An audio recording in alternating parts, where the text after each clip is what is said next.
या बातमीचे प्रायोजक आहेत हॉटेल बड़े मियां।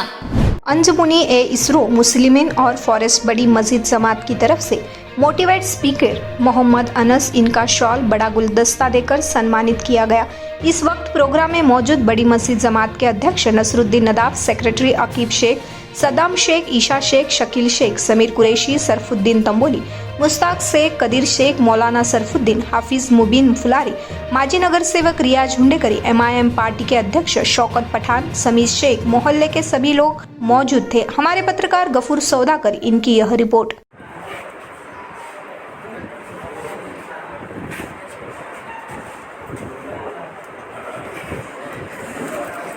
शुरुआत जो है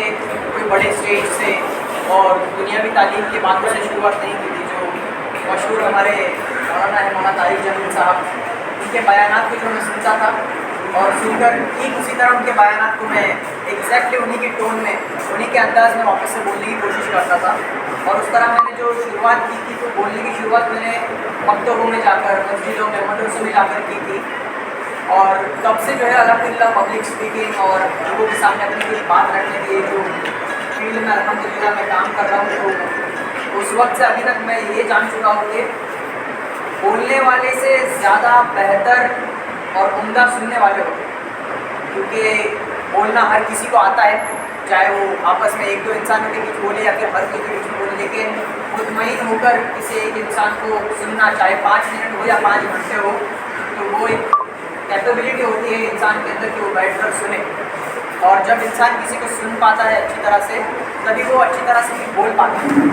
कि मैं अल्हम्दुलिल्लाह जितने भी दूसरे लोगों को मुझे सिखाने का जो पब्लिक स्पीकिंग है, इसे सिखाने का मौका मिला। तो सुनने की जहाँ तक बात आती है, तो ये तो स्टेज के ऊपर क्या मामला है कि जब एक बंदा माइक लेता है या फिर लोगों के आवाम के सामने आता है और बोलता है, लेकिन सुनने की आदत इंसान को सबसे पहले अपने घर से होनी चाहिए। यानी कि जब आवाम के बीच में आता है तो वहाँ पे तो उसे कभी कभार बेचैनी होती है। कई ऐसे लोग होते हैं कि बड़ी महफिल में वो बैठे होते हैं, लेकिन 10 मिनट या 20 मिनट से ज़्यादा वो बैठ नहीं पाते, क्योंकि उनको वैसे आदत नहीं होती, उनको भी और उनके घर में भी वैसा माहौल नहीं होता। यानी कि जो सुकून और जो शांति दिल और दिमाग में होनी चाहिए इंसान के, वो उनके पहले घर से ही नहीं होती। अगर देखा जाए तो इतने सारे लोग ऐसे होते हैं कि जो बाहर आते हैं, दूसरे लोगों से मिलते हैं, रोज़ाना 5 वक्त की नमाज के लिए मिलते हैं, जब भी किसी से मिलते हैं तो मुस्कुराकर सलाम करते हैं, तेरे पूछते हैं। लेकिन वही बंदा जब घर पे जाता है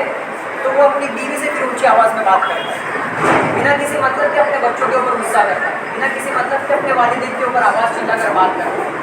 तो जो बंदा अपने घर में सही नहीं है, वो लोगों के सामने जो अपने आप को सही दिखा रहा है, तो वो धोखा दे रहा है। वो एक धोखा दे रहा है अपने घर वालों को भी और फिर लोगों को भी, क्योंकि लोगों के सामने वो झूठा चेहरा अपना प्रेजेंट करता है, झूठा चेहरा लोगों को दिखाता है, झूठी ज़बान से वो कहता है जो भी अल्फाज वो कहता है।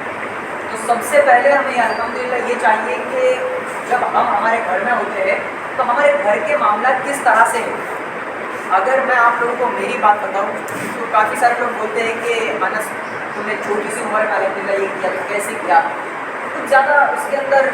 सीक्रेट छुपा हुआ नहीं है, बस यही है कि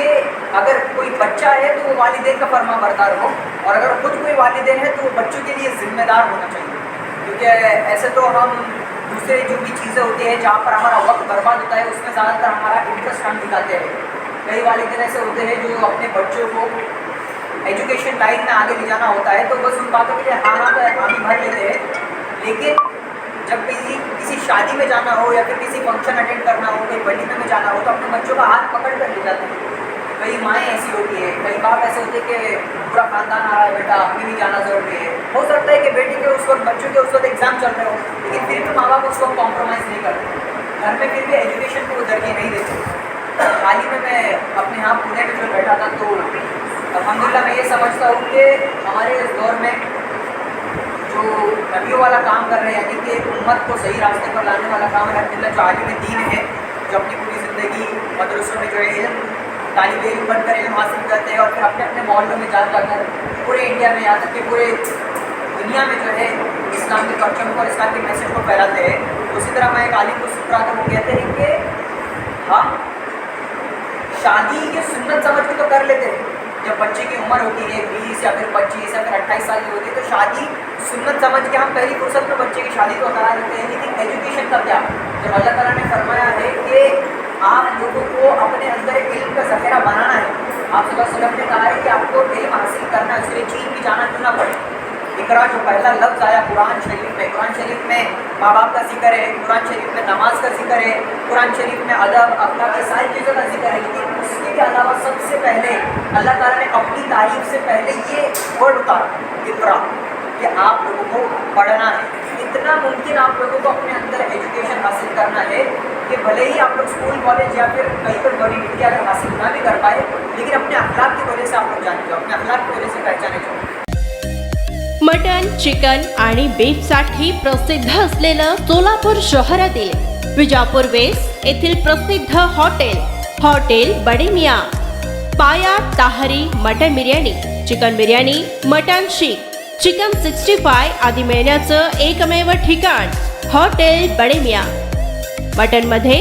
beef mutton rice, beef cheese angoori, Bade Miyan special mutton angara, mutton kadhi, keema masala, चिकनमध्ये chicken rice, chicken Malvani, special Bade Miyan chicken cheese angoori, chicken tikka, chicken Hyderabadi, butter chicken, kadai chicken masala असे भरपूर आयटम्स उपलब्ध।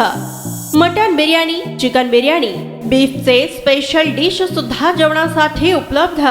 खास हॉटेलमध्ये जेवणाची सोय आणि पार्सलची सोयही उपलब्ध।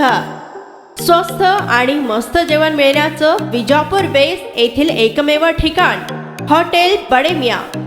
आमचा पत्ता हॉटेल बडे मियाँ, विजापूर वेस्ट, सोलापूर।